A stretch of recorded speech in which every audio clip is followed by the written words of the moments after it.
fight, you go do tough things in tough places on behalf of your country, and sometimes that changes you a little bit. And by the grace of God and my Lord and Savior, I had an opportunity to come on up out of it and do great things with great veterans organizations that fought for vets, that fought for reform at the VA and for war fighters, and at the Fox News Channel to advocate for those very same causes.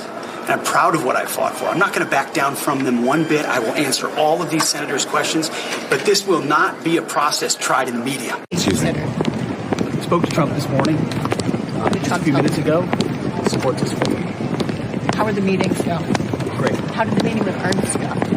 It was constructive, candid. It was great. After my very long and very frank discussion with Pete, after talking to people and friends of Pete's who know him personally, after looking through all of the information, all the allegations and accusations against him by people who are unnamed, if there are people at all, I absolutely believe that Pete is the right person for the job at this time. I've always liked his attitude about kicking down doors and changing the processes and disrupting the place. I've always loved the fact that as a face for peace through strength, Pete has a great one, because I always say that we talk a lot about deterrence. We talk a lot about nuclear deterrence, and we usually reference then some sort of a weapon system. But deterrence isn't just a weapon system; it's an attitude, it's a culture, it's a system that includes the leadership itself. Pete is all those things. Plus, he's a warrior's warrior. He's somebody that the rank and file military men and women can look to and go, finally, there's somebody at the helm that represents us, not just the guys with stars with stars on their shoulder, which I love them as well. Don't get me wrong.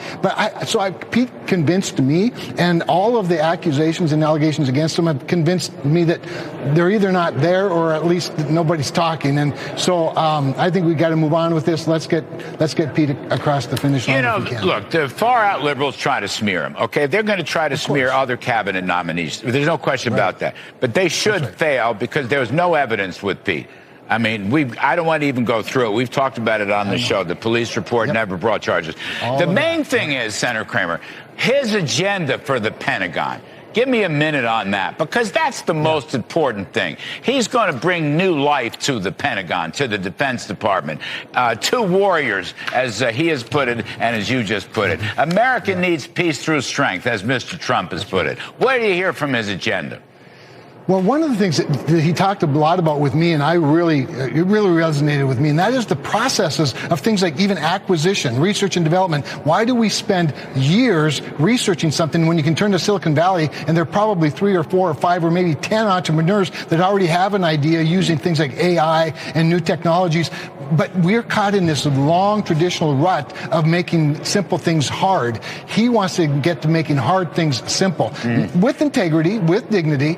But that was the thing that resonated as much as anything, Larry, is the process that moves things along quicker. Listen, we have to move at the speed of China. We do not move at the speed of China if we're going to keep up and catch up and get ahead again.